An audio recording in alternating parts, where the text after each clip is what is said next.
And people are afraid. And we have a whole new generation like yourself that have made money in other ways, alternative methods of investment, which I may or may not agree with, but you've made it. So that's all that's important.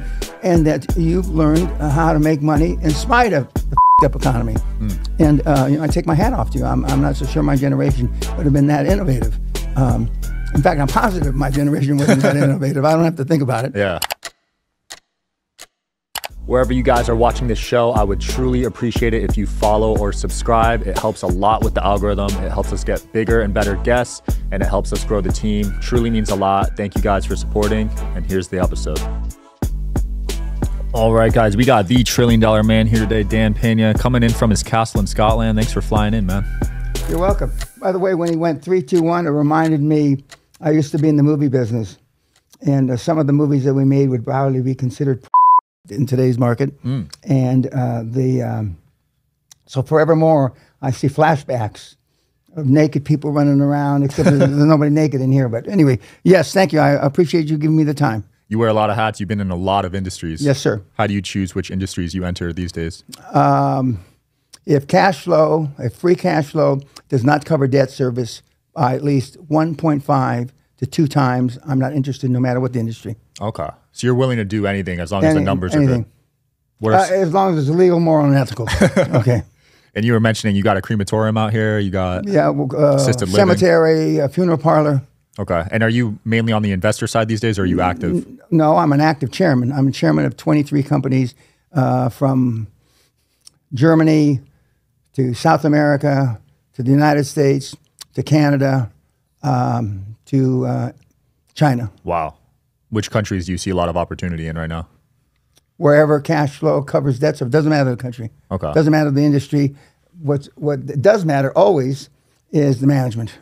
It's tough. And subsequent to management and employees, you hear we're short-staffed. Everybody's short-staffed. And now, or not now, but during everybody had a supply chain challenge.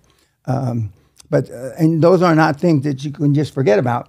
But given that you have a good supply chain or adequate, given that you have enough employees to staff, then as long as cash flow is covered at least 1.5 to 2 times, I'm interested. Or more importantly, my mentees are interested, and then they either ask me to be their chairman or they don't ask me to be their chairman. Yeah, because you're mentoring, what, thousands of people at this point? Well, we have several million. Several million? Yeah. Oh the $2.3 trillion that I've directly or indirectly created are through guys like you. 99% of all the people that have utilized QLA, I've never met, because all the QLA product is free. We don't sell anything. We haven't sold anything for 20 years. And the reason, somebody asked me a few days ago, well, why do you give all this away? And then he said, well, I don't mean this, but all this stuff away. Because of customer service. We got so tired of the tape doesn't work, or this doesn't work, or the CD, or and I just said, well, just give all the and then customer service went away. So, I mean, and it's been easy. I mean, when you give everything away, and now it's all digitized, it took us a while to get everything digital. Yeah. But, I mean, it's now no customer service. But we still get guys that bought something in 1994. Oh, by the way, it broke. I thought CDs were forever. Yeah. But they're not. They could break? Well, yeah, they can break. And so we still, maybe 1% of our efforts are replacing stuff that doesn't work anymore for whatever reason, even though we never had a lifetime guarantee. There seems to be a lot of fear and uncertainty in the U.S. right now with the economy, with the dollar. Is that something you've been seeing? Yes, and it's not just the U.S. It's everywhere? Everywhere. We have 40 wars going on right now as you and I sit here speaking. 40 wars around the world. Wow. The ones that they're more cognizant of are Ukraine, Israel, Gaza now. But there's 38 other wars. People are scared shitless. And in mainland Europe, the last thing they want is another European war. And I talked to some very sophisticated people. I was in the Pentagon last year, amongst other places. And if you think NATO is going to defend Ukraine, what are you smoking? Give me some of that. If it's not addicted, I'll get high with you. Yeah. That's not going to happen. Just won't. They don't want to see another mainland war. I mean, we have a very successful mentee named Peter. He's the largest independent healthcare provider in Hungary. Wow. Well, Ukraine's right next door. I mean, he's created hundreds of millions of euros. And if the war spreads over to Hungary, either because of Putin or because of Ukraine, his fortune is what, cut in half, cut by 80%. So the people over there are worried. And they don't, it's not that they don't believe anything Putin says, but they almost don't believe, if he says he's going to be a good boy, you know he's not going to be a good boy. So the people are afraid, and the currencies reflect that. And even though people are saying that the dollar isn't what it used to be, that's true. But all the other currencies aren't what they used to be either. Right. Like I gave a speech at Oxford about 5 years ago, and they said, well, how can we, everybody's got big deficits, okay?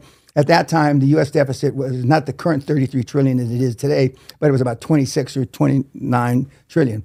And I says, all we have to do is devalue the dollar. On Friday, $1 is $1. On Monday, $1 is 40 cents. You do away with all the debt. What president wants his legacy to be that he halved the largest economy in the world? Nobody's going to do that. So we're going to suffer with, in my judgment, certainly the rest of my life, with these deficit problems. And people are afraid. And we have a whole new generation like yourself that have made money in other ways, alternative methods of investment, which I may or may not agree with, but you made it. So that's all that's important. And that you've learned how to make money in spite of the up economy. And I take my hat off to you. I'm not so sure my generation would have been that innovative. In fact, I'm positive my generation wasn't that innovative. I don't have to think about it. Yeah. But the world's in trouble. And I met with a very leading political lawyer in London a few weeks ago. He came to the castle for coffee because I'm running as an independent for office there. And he says the world is on its way down and we're winning the race. Are you interested in coming on the Digital Social Hour podcast as a guest? Well, click the application link below in the description of this video. We are always looking for cool stories, cool entrepreneurs to talk to about business and life. Click the application link below, and here's the episode, guys. I mean, you can't find someplace, you can find little pockets, but you can't find but only pockets of prosperity. After World War II and after Korean War, which is my generation, I mean, the world prospered. Yeah. Okay. You don't see that anymore. You don't see that anymore. And it's you've got two guys my age running for president of the United States. Full disclosure, I know Mr. Trump from another life. I've never met President Biden, but we should have guys 35, 40 years old running for president, not 80. Yeah, I liked Vivek. I was upset when he dropped out. Yeah. There's talks of World War III. Oh, yeah. They don't talk about the war to end all wars anymore because we've already passed that. And I'm pretty sure, I'm not positive, but that if a war breaks out, and I hope it doesn't, it will be in Europe. Somebody's going to make a mistake. They're going to launch a missile. They're going to do this and that. But it's a tough time to be raising kids, trying to create a family, etc. Yeah. It's a tough time, What do they have to look forward to? Yeah, it is pretty dark. You got kids? Yep. I have 3 children and 2 grandchildren. Okay. You hear this term tough love, right? That's how I was raised. What do you think of that? Well, my dad invented tough love. Well, when I went off to the military, I volunteered for the draft in 1966, which seems a lifetime ago because it was. They had 400 people in the barracks and bunk beds 3 high. And of the 400 that were trying to sleep, 150, 200 are crying at night because they're being beaten. Because in the 60s, you could still beat people in the military. Wow. Okay? And so, and I yelled out, if you think this is hard, you should have been raised in my house. This is a country club of luxury compared to how I was raised. And my dad was really tough, extremely tough. And my kid brother, who's 15 years my junior, who's retiring from the LA County Fire Department as deputy chief in a few days. I'm going to his retirement dinner. I mean, but we have kids that have never, they feel entitled. We have kids that have never been really held accountable. We have kids that got away, not with literally murder, but, kids don't do what their parents tell them to do. Kids do what they see their parents do. And in my particular case, my dad was an extremely disciplined guy, a disciplinarian. He treated me very, very harshly.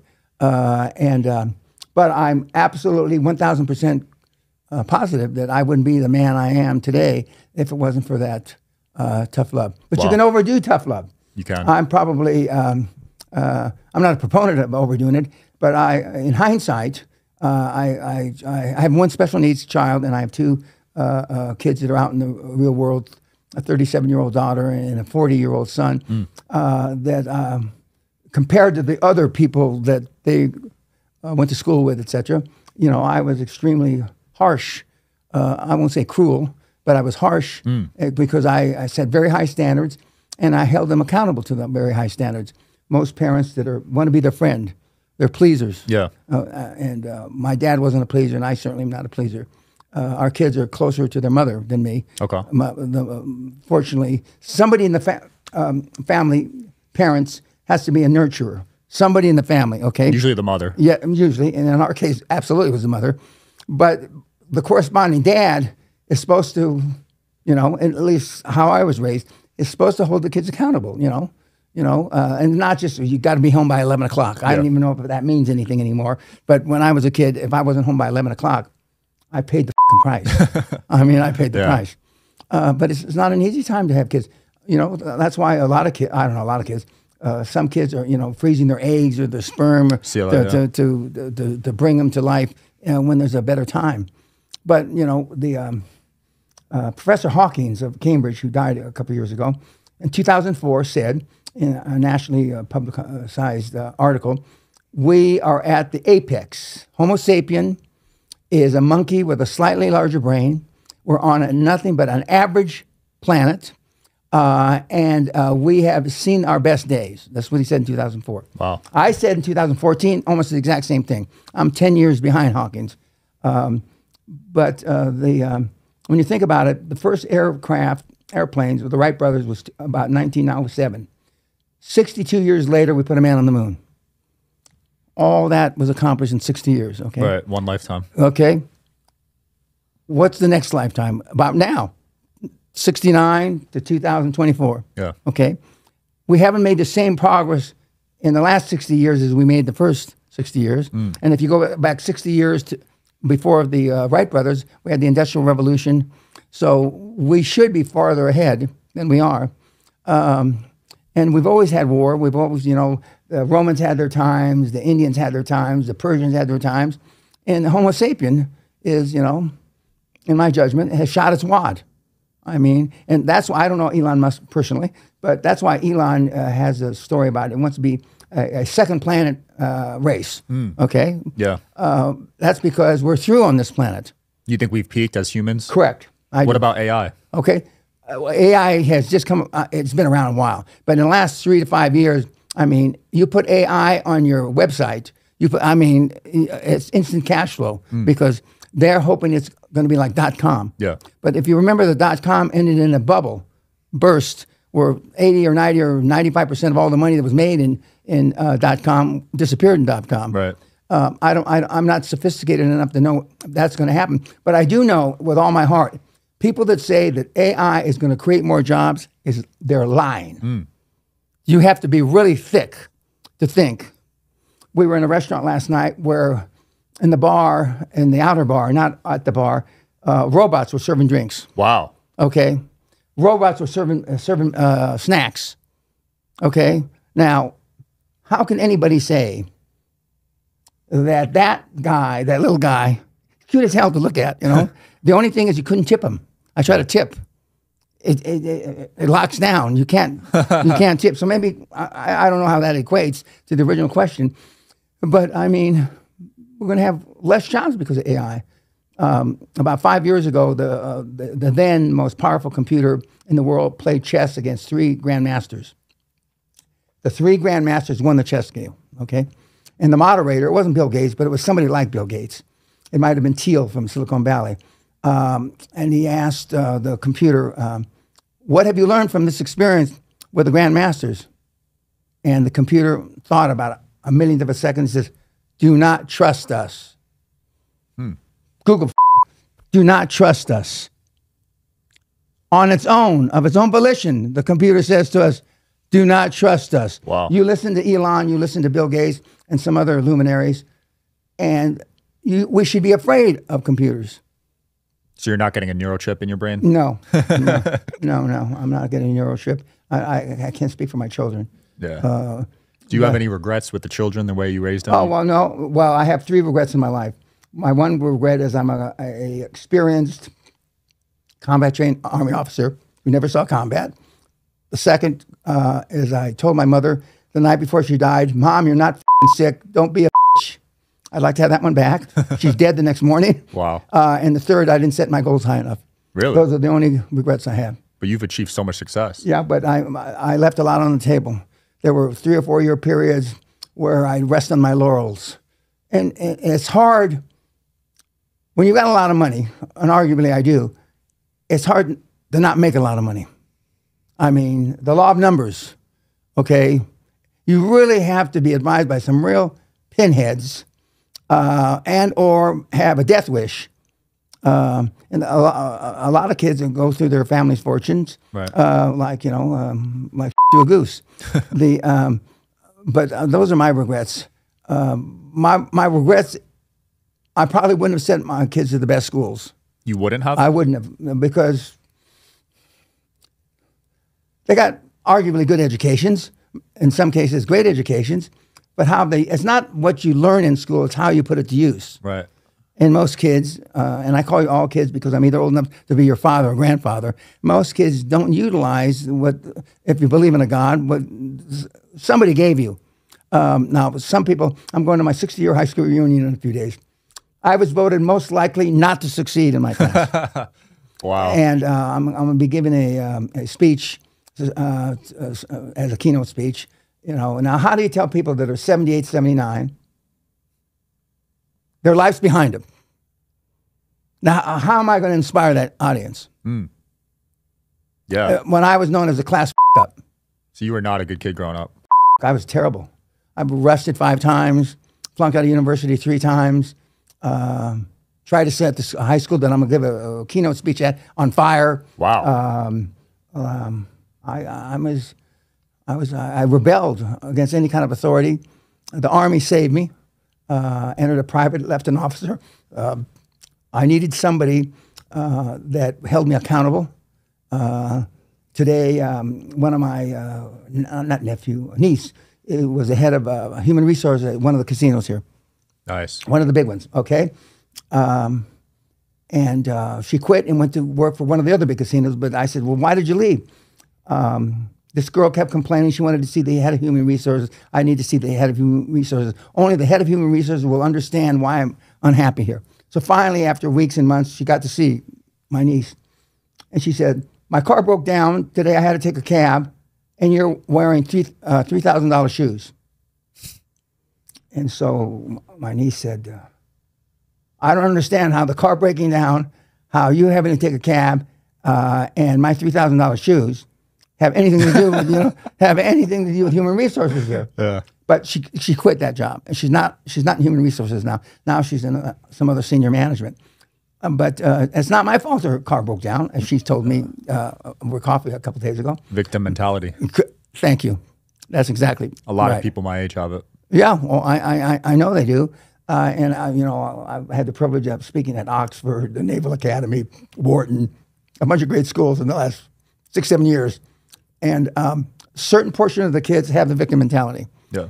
And a certain portion of the kids have, let's get done. Right. Okay? And it's funny, when I wish I had done this over the last 7-8 years when I'm speaking at schools. It's like the kids that have the let's get done mentality kind of sit together. And the victims kind of sit together. Mm. And it's... they gravitate. Correct. Like I say, rubs off. I'm from the body of East Los Angeles, or nobody was rich. I mean, the good jobs were teachers and cops. Mm. My dad was a cop. But, you know, now I'm told that staffing is a problem. You can't get people to work. Yeah, I heard prisons are struggling finding guards. Yeah, and part of that is that people have found a secondary and a tertiary method of earning a living on the net. I mean, I won't say anybody can make money on the net, but almost anybody can make money on the net. Whether you make a lot of money or you don't make a lot of money, it depends on your skill sets. Yeah. But the kids today, the kids are basically good. They just need leadership.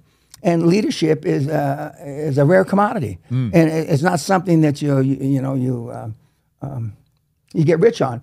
There is a deep underlying sickness in America, in my opinion, one man's opinion. And again, I know the former President Trump. why are there so many people pissed off about politics? So many. I mean, Jesus. I mean, tens of millions. Might be hundreds of millions. Yeah, maybe more. And because, well, first of all, politicians don't have the best rep, okay? Not the highest quality people go into politics. The people that become lawyers, normally they'll go to Wall Street or, they're in the business environment. When you go to law school, you don't necessarily, your first choice when you get out of law school isn't to be an assistant to some congressman. And so we have a poor talent pool. But that's not just here. And because I'm running as an independent for Westminster Parliament in the UK, the talent pool is not great for politics across the board. And I'm experiencing it now. And myself, I never thought that I'd have anything to do with politics. But I've been at the top of my game for a long time now, and I want to do something else with my 80s. Yeah. And so far, I find it not exhilarating, that'd be an exaggeration, but I find it interesting how my mother used to say, a man that cheats on his wife, or his family, can justify it in 1,000 ways, okay? You can make up why you did it, okay? She didn't do this, the kids do this and that. In politics, they can make up the most asinine things. The thing that my pet peeve is, they're setting up a city or a town in Rwanda for the immigrants. Okay. Well, my wife and I have run a charity in Rwanda. We've been to Rwanda. Okay. You can't walk from here to you without corruption. Wow. I'm positive the 200 and some odd million pounds that have been given by the British government to the Rwandan government, if 5% of that actually got to building houses, I'd be surprised. That's it. Jeez. And it's, of course, we haven't got to climate change yet. There's been 11 expeditions that have both gone to the North Pole and South Pole. 11. Since 1903. My wife and I are 11th, and all the other 10 are dead. Whoa. We've been to the North Pole. We've been to the South Pole. We've talked to the scientists. And we're in the next ice age is going to be between 5,000 and 7,000 years from now. No matter what we do. Okay? And all the water that we're worried about losing, which we're not really losing that much, is going to turn to ice, and most of the people that inhabit the planet Earth are going to be gone. They're going to be frozen to death. But we've been there, and we're in the middle of a cycle. I've said this on TV a gazillion times. We're in the South Pole, which not many people know. It's on a mountaintop. And so if you're not suffering from oxygen deprivation, and we're sitting there with the scientists, young guys, PhDs from MIT, Caltech, Stanford, wearing flip-flops, Bermuda shorts, and T-shirts in 40 below zero, and they're going through these ice cores. And then he says, this ice core, 55,000 years ago, it was 1.8 degrees warmer Celsius than it is today. I said, oh, stop, Professor. Let's go back up to that ice core. Now, how do you know that? And then they got all kinds of scientific ways that they know it. And so so it's going to be this cold or this warm. Again, yeah, after the next ice age, 5,000 to 7,000 years, the next warming period is going to be 11 to 15,000 years. It's going to be just this, just this warm or just this cold, depending on how you look at it. And whenever I'm asked to be on a panel to talk about global warming or climate change, as soon as the other panel members know it's me, they don't come to the panel. Because the first question I ask them, young man, PhD, MIT PhD, when was the last time you were at the North Pole or the South Pole? Have you ever been? No. And you're pontificating. I have been. I met with the scientists. Yeah. When was the last time you were in the Pentagon to talk about climate change? Never. I was there last year. How come they didn't ask you? And then the panel's over. Wow, so global warming was just all propaganda? Oh, well, I believe. And Al Gore, God bless him. I wish I had thought of the scam, actually. But it would have been twice as good as Bitcoin. Twice as good as Bitcoin if I had thought. But Al Gore came up with it. And there's interesting pictures from 2008. He's standing in the North Pole or the South Pole. And the North Pole is a Russian deal. The South Pole is an American deal. But he's standing in the middle of the North Pole, 60 below zero. And he says by 2012 or 2014, there won't be any North Pole. Then they show him again in the picture of 2022. It's colder than it was my wife and I renewed our vows, wedding vows, at the North and South Pole. We had more fun at the North Pole because the stories of Russian scientists and everybody drinking vodka all day are absolutely true. Okay, they contend it's how they keep warm. I don't, but how they keep from blurry vision or blurred answers to questions. So we've been to these places and nobody else has. Whenever I listen to, when I hear I don't carry credit cards, I don't carry cash. Yeah. And my wife gives me a $20 bill when I'm in America. In case I get lost, I can get a cab. $20. That's not enough. That's no money. Yeah. But Sally and I have been together decades. She started giving me $20 in the early 90s. So, I mean, she hasn't upped my allowance. But I do have, I think, $20. I have a driver, but... Why are you against credit cards? I'm not against credit cards. My wife just doesn't allow me to carry them. Okay. The Queen, God rest her soul, the King of England doesn't carry cash or credit cards. He has people that carry cash and credit cards. Yeah. So I don't consider myself the king of anything other than my estate. You do live in a castle, so. I do. and I'm not lonely. And it's 55,000 square feet. It's 156 acres. It's well manicured. We have our own golf course. And our staff, our butlers, and some of our housekeepers have worked at Buckingham Palace, have worked at some of these places. And working for us is like a country club vacation because all those big rich estates and royalty pay very little. They allow you to use on your resume that you serve tea to the Queen, etc. Oh, so they don't pay you; they pay you minimum. No, we pay. We pay a lot. We pay probably 40 to 60% over the going wage, and we also give virtually all our employees get a 13th month. We pay them for 12 months. We pay them for 13 months. We give them an extra month, and because my wife and I worked for tips once. I mean, we were poor. She waited tables. I mean, I know what it is. Nobody believes me, but I know what it is when you're hungry and your stomach sounds like a mix master. I mean, it's growling. I know what that feeling is. Yeah. Fortunately, it hasn't been for a few decades, and about 20 pounds ago. So we have the luxury of having been poor, and so we like the fact that we treat people as we would have wanted to be treated when we were at the other end of the stick. Did you meet your wife when you were broke? Yeah. Sally loaned me 30,000 pounds. Just came up in the conversation last night, in fact. Because this is my third and longest lasting fortune. But I had two fortunes before and I lost them. Because I was young and I thought I knew everything. Yeah. So two girlfriends before her? What? You're talking about girlfriends or? No. I didn't have. I was broke, but no. She loaned me. Well, I never paid her back. She gave me 35,000 pounds, which is about $42,000. Oh, back in the 80s. Damn. When I was broke. How did she get that? Oh, she had saved. She's from a poor family. She lived in a caravan, like a mobile home. Wow. Park. Her caravan was about half as big as this room. Okay. Because the plane we flew in on from Miami a couple of days ago, the plane was bigger than her home was. Jeez. Humble beginnings for both of you. Yeah. I think that gives you guys an edge, though, right? Because you experienced it. Yeah, and right now we're in the process of giving our money away to foundations and trusts, etc. Both to the schools I went to, the grammar school I went to, Marilyn Monroe went to. Wow. 19 years beforehand. But when she lived there in the barrio, it was white trash that lived there. When I lived there, it was Mexican trash that lived there. What's your opinion on leaving your kids with all your money and business and everything? We're not. You're not doing anything at all, or? If you call $1 million each, anything. But only $1 million? Yeah, but that's not very much of our estate. And why did you decide to only do because they're not mature enough. But they're 40 and 37. Yeah, I said they're not mature enough. Huh. Wow. Now, I plan on living another 20 years.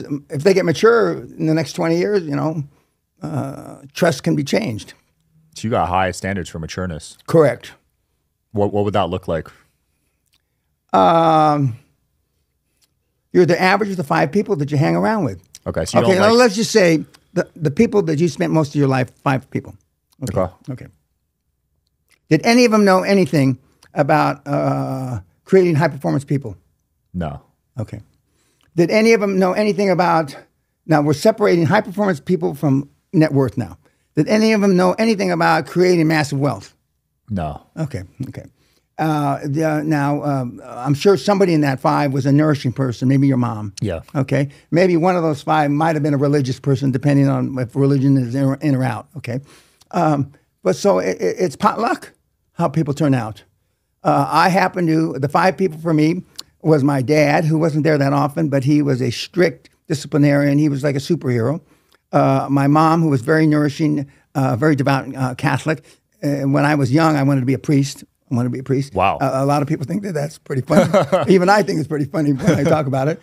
I had a grandmother who was my mother's mother, who was also, I won't say a religious fanatic, but nourishing. And then I had I had a kid brother, the guy that's retiring from the LA County Fire Department.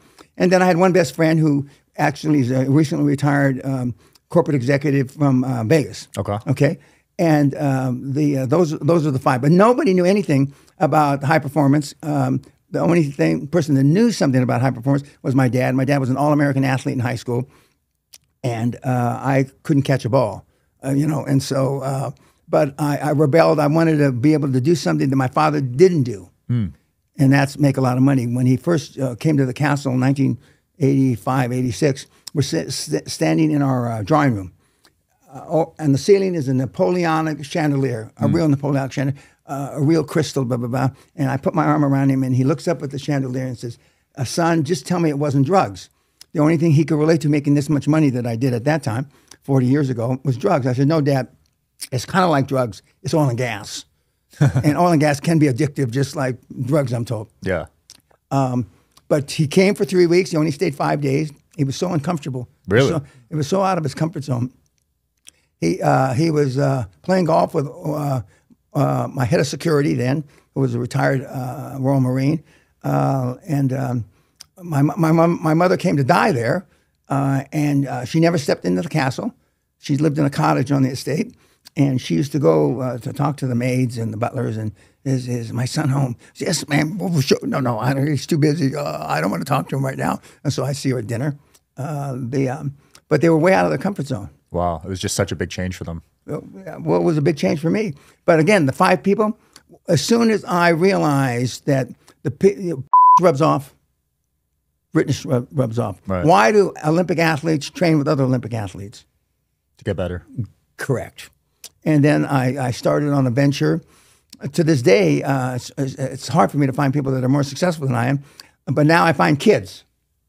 I've had the privilege, or either the some people don't call it a privilege. I've met 5 presidents. I've met 6 Secretary of States. I've met 2 kings. I met 3 queens. I've met the Secretary of John Connolly, who got shot when Kennedy got shot. The magic bullet. John Connolly was one of my sponsors in Texas when I lived there. So I've associated with high-performance people. And high-performance people don't allow you to shirk responsibility. Right. High-performance people, hold you accountable. And so that's what I've done, and I still do to this day. And it's worked out well. The program that we started 30 years ago has created, trillions now. The largest deal in recorded history, the $500 billion Neom, the city of the future in Saudi Arabia. One of my mentees, Dr. Klaus Keinfeld, he was the first CEO. That was his idea. So we've created, at least 1 million millionaires. We've created a couple hundred billionaires. We've created the program. So directly or indirectly, I've helped these kids. A lot of them dirt poor. A couple rich goody two shoes, but mostly dirt poor. But you need to be around people. Money's not everything. It's the only thing that anybody really keeps track of. Yeah. But you need to have the devotion. For 26 years, I didn't take a day off. Wow. And there's 5 or 6 people around the world. The richest lady in China didn't take a day off for 26 years. One of the richest people in the UK, a lawyer, didn't take a day off for 26 years. So there's about 8 or 9 of us. A couple are dead now. During Christmas, during childbirth, during anniversaries, during Valentine's Day, during, I always worked. Today, I don't call it work. I still work 50, 60 hours a week. But I was asked by Forbes magazine a couple of years ago, what one key thing, Mr. Pena, can you attribute your success to? I didn't even have to think, like I'm pausing now. The countless 100 and 120 hour work weeks over at that time, 25 years. I can't count them all. But when I think back, remember, we don't do what our parents tell us to do. We do what we see our parents do. When my dad retired from the LAPD after 28 years of service, he had 735 statutory days off he hadn't taken. Wow. 28 divided by 735. He never took a day off, and he got a check at that time for about, I don't know, $59,000. This was 1971, which was a lot of money. Yeah. Okay. And they were paying him, but you can't do that now. Now you can't accumulate that many days. Now, because of him, probably. yeah. If you don't use them in the year, you lose them. Yeah. So that was, my role model. And so I never. And when I was on Wall Street, when trading went to 24/7, 365, I never went home. I mean, I slept at my desk. I went to the YMCA across the street and took a shower because I could trade someplace, somewhere, 24/7, 365. And the lazier guys didn't do that. They found out they could work less. Yeah. Because they were able to, there's a market open someplace. But it's tough to maintain that fire in your belly. Absolutely. And it's unusual, the fact that I'm as old as I am and I still have it. Yeah, a lot of people lose that fire. Do you think early on a big part was you wanted to make your dad proud of you? Yeah. I couldn't do it in athletics, but I certainly could do it in business. I got a big award, most successful alumni, and I went to a little school that you got to explain about, but which is Cal State University Northridge now, so he's been interviewed on channel CBS. Mr. Pena, you must be really proud of your son getting this big award. She says, yes. He looks right in the camera, and he says, but my son is successful not because of me, but in spite of me. Wow. I didn't do anything for my son, Danny. Damn. And he didn't. Then they talked to the dean of the School of Business, Shirley Teeter, who was about my age, and she went on and got a PhD, and then she became dean of the School of Business. And they asked Dr. Teeter, same question. She says, and they added the question, what have you seen change in the 25, 30 years that you've known Dan Pena? The only thing that's changed with Danny Pena is his accomplishments. She's looking right in the camera, caught up with his big mouth. They cut that out for the 6 o'clock news, the part. But I built up a lot of animosity because I shamed her into getting a PhD. I shamed her because she was really a great teacher. And but I used to tease her. You can either have a love life or your PhD. There was no room for in between. She was from a poor farm someplace. But I made it, I probably should get the award at my graduate or my reunion, 60-year reunion in a few days, as the one that accomplished the most with the least. They don't have that award. Yeah, you got most likely to fail. Correct. And my kids don't like that story. Yeah? My kids get embarrassed that at one time, I was considered a failure. Do you think you were rebelling because of your strict father? Absolutely. Absolutely. And at that time, the Catholic Church was very strict. Now, I didn't see any of the abuse, and I know it went on, but I didn't see any of that. The only thing I saw were nuns and priests beat kids, not sexually abuse them. Yeah. And I certainly got beaten. But for every beating I got, I deserved 10 more. Wow. Because I became very cagey, slipping under the radar. But my wife and I are very close to the Catholic Church. We support St. Teresa now, and I say jokingly, it's not so funny now, but I put my money on the before she became a saint, So we've supported orphanages in Sri Lanka, the Philippines, South America, here, and the lepers. I mean, we've supported a lot of people, mostly Catholic, not all Catholic, but we've supported Muslims. We've supported, I used to be partners with the Israeli National Oil Company, the I was partners with the Arabs, the Japanese government, the Russian government, the Mexican government, the UK government, Yemen government, Sudan government. So we've been around. But when you're successful, it's easy to be joint venture partners with these people. Right. But you got to start someplace. And most people give up before somebody gives them a break. Absolutely. Somebody's got to give you a break someplace. Because nobody starts from the pinnacle of life. Unless, Barron Trump is a good example of somebody starting at the pinnacle. It's rare, though. Yeah, it's very rare. Because money cycles every 3 generations. Yeah, and then I'm hope's not a strategy, but I'm hoping that it works out for Barron. But it's a tough horse to follow. It's tough. Anyone I've gone into business with that comes from money, it just never works out. It's tough. Yeah, absolutely. The standards are not there. Now, I know religion's played a big role in your life. What about modern day religion? Do you think it's been compromised a little bit? You mean the modern day Muslim, the modern day Catholic, the modern day Jew? You mean that? Yeah. I think that when the modern day, if that's the right terminology, I'm not sure it is, got started, their heart and their morals were in the right place. But we've transgressed. When poor Muslim women get half beat to death or beat to death because they're not wearing their, what do you call it, Yeah. There's nothing right about that. That's all wrong.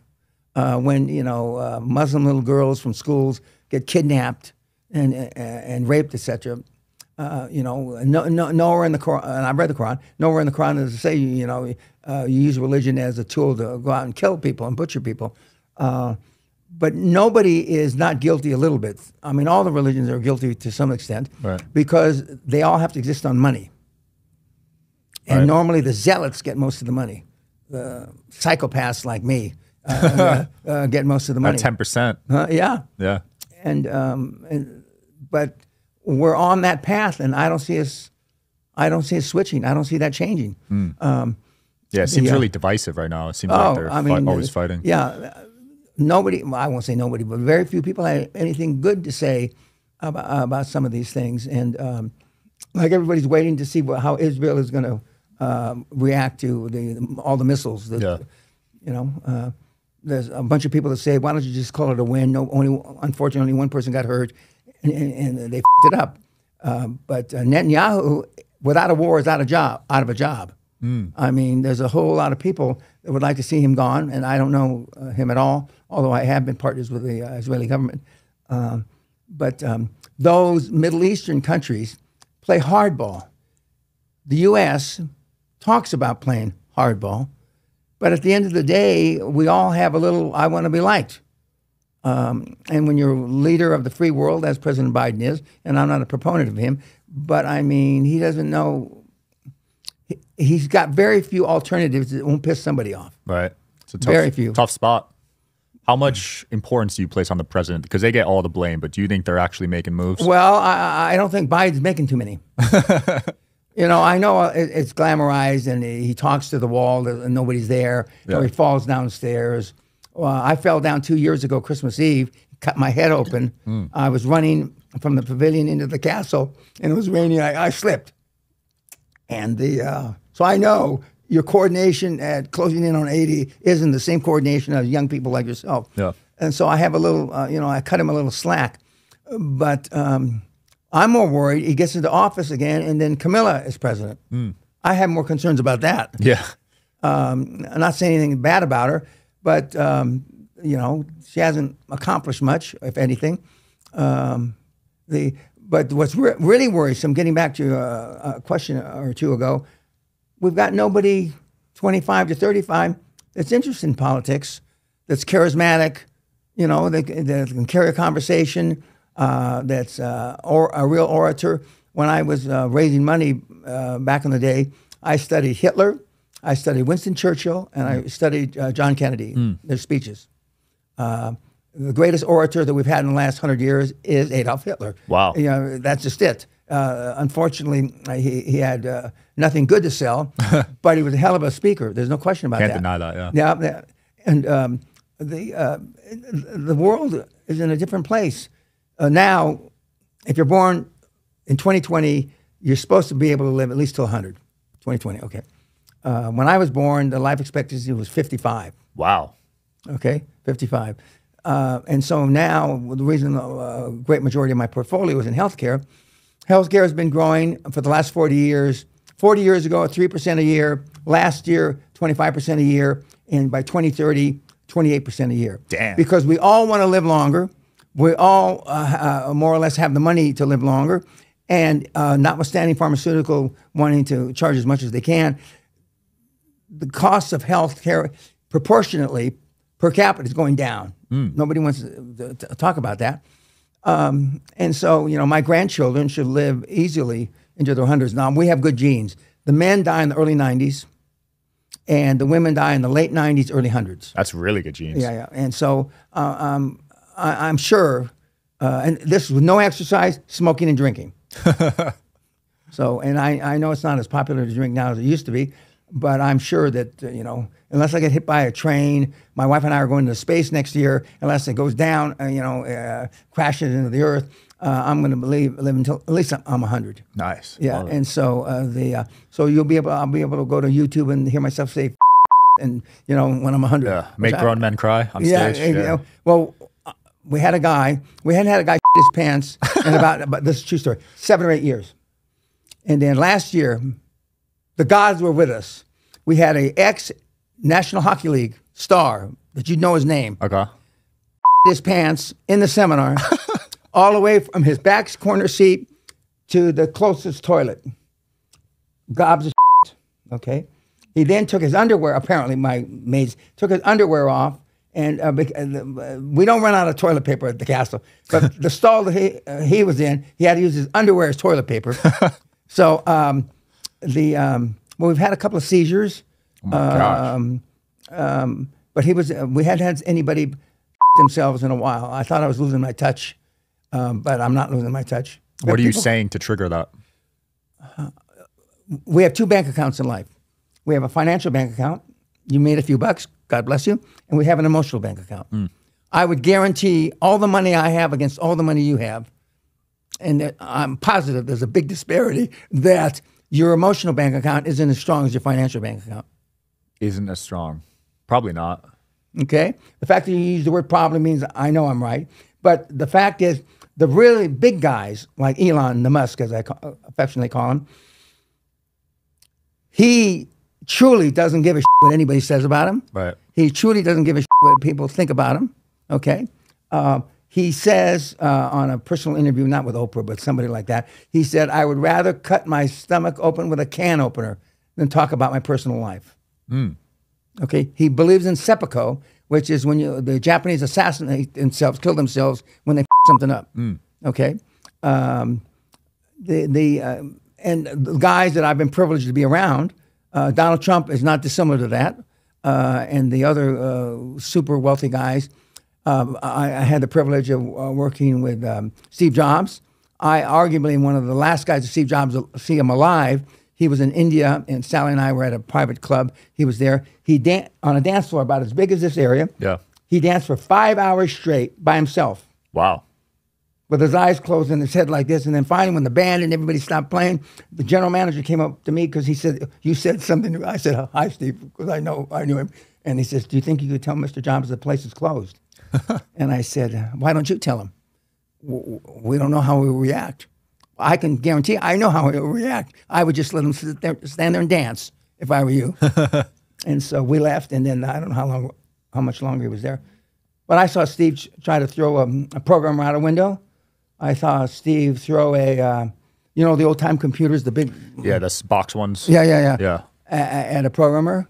He couldn't control his temper, right? No, he was known he was for violent. That. And now, if you say to somebody, I mean, they want to go see human resources. Right. Yeah, people have gotten soft, right? You call them snowflakes. Correct. And that's because they melt under pressure. Yeah. They melt under pressure, and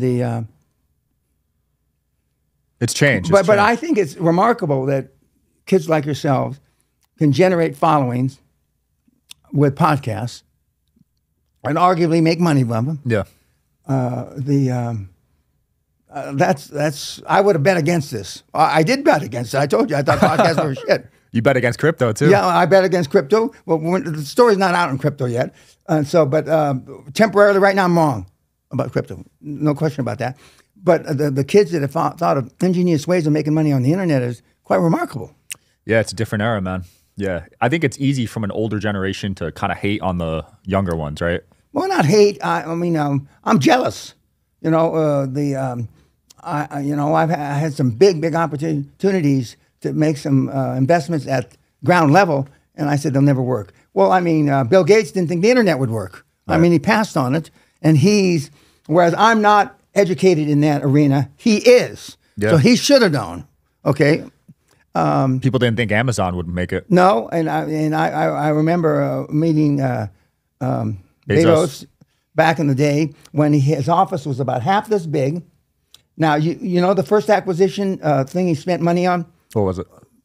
He had 3 employees. One of the 2 employees, they were packing boxes. They're on the ground with their knees, wore knee pads. That was the first thing because, no matter how young you are, if you're on concrete for day after day, week after week packing boxes, your knees go out. Right. And so the first acquisition he made, or expenditure, he bought 3 sets of knee pads. Wow. That is legendary. Did you think he would make it? I'd met him. He's Cuban.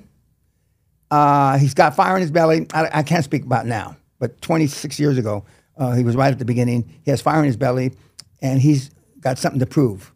I didn't know him well enough to know who he was proving it to. But a lot of fortunes are made. You're a fucking bum. You're never going to amount to anything. Okay? And self-fulfilling prophecy, you wind up being a bum and not amounting to anything. Right. Whereas the kids, nobody ever called me a bum, but I was voted most likely to not succeed, which I'm going to remind them at the reunion in 4 or 5 days. You kept receipts of that one. Oh, yeah. But the hardest thing for me to do, how do you tell people 78, 79, 80, they still have time to make it? You can't. I'm a great speaker and I'm better, but I mean, most of the people in the audience are just going to say, that was for Danny. It's not for us. But I'm looking forward to it. I'm going to tell Marilyn, if you're listening to this, I had a crush on a girl since grammar school. And I don't think I've ever told her this. And now we're out of high school 60 years. I'm going to tell her that I had a crush on you since we were in the 4th grade. She's going to regret not. Yeah, well, probably that's what Sally says.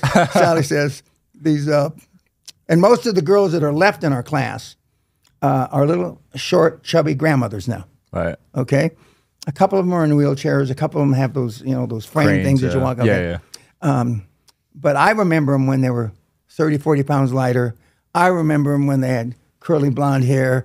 I remember them when they used to wear tight sweaters. See, that's what I fondly remember that. Yeah. When they don't look anything like that anymore. Time changes, man. Time flies. Anything you want to close off with? No. Yes. I appreciate the time. And I don't wish you good luck. I wish you all the luck you deserve. That's through hard work. I don't know any other way than hard work. If there's anything I can do as a follow-up, don't hesitate to tell my office. But I'm spending most of my time now on the 23 companies I'm chairman of. And I give a few seminars a year, not many. And I'm busily getting prepared to run for election this coming November in the UK. I fully expect to win in a landslide. I fully expect to ride a white charger into Parliament until the masters of arms tear me down off my horse. You can say a lot of bad words in Parliament because that was the language of the 13th, 14th century, and it's never been changed. Wow. The only word you cannot use is liar. So I've already been chastised about calling people liars. So you're judicious with the truth. That's what Churchill used to say. You're judicious with the truth. But I like helping kids, and I like success, and I like this medium that I don't understand fully, and how the kids like yourself, make it, and you can make a living. Some of the guys, I'm told, make a lot of money doing this. Yeah. I was on the guy that's going to fight Tyson, his brother's show. Logan Paul? Yeah. And they try to explain, off camera, they try to explain to me in the 2 hours how when you have 10, 15 million, like how you hit the cash register. Yeah. And I said, that's a great scam. and then his father, who was in the back behind me, said, that's what I told him. It's not a scam. It's just a new model. Okay. But when you can't find the right words to describe what it is, I always use scam. And of course now Tyson's going to fight his brother. Who you got winning that? If Tyson doesn't win, I'll be highly surprised. If it's a regular fight, not with 16-inch gloves and not choreographed. Yeah. Because I just don't believe Mike is, and his age, I consider him young. But I mean, compared to the kid who's 28 or 30 years his junior. Yeah. But the fact that can happen, I think it's tremendous for entertainment. I think it's tremendous as long as nobody gets hurt. I think it's tremendous. And I hope both Tyson and the kid walk away with a fistful of money. Yeah, they will. But it's going to be, Tyson is, still a formidable. When he won the championship, I was in the second row. And behind me was Danny DeVito and a bunch of actors, Robert De Niro, etc. And when Tyson won that, he was hitting the guy with such velocity. The bullets of sweat, I'm in the second row, were coming off the guy's head and hitting me like BB guns. That's what it felt like. Holy crap. Okay, and of course he won, and other than the trouble that he got in, and I've gotten my own sets of troubles over the years, but I'm glad that he apparently has resurrected his life, and I whatever you want for this deal that you're doing, I hope that, and hope's not a strategy, that you work hard enough to make it come to fruition. Absolutely. Dan, it's been an honor. Thanks so much for coming on. Okay, it's my pleasure. Yep. It's my pleasure. That was fun, guys. I hope you learned a lot. Hopefully Dan didn't make you cry, but if you did, hopefully you can gain some strength from it, right? Otherwise, see you next time. Okay, very good. Thank you.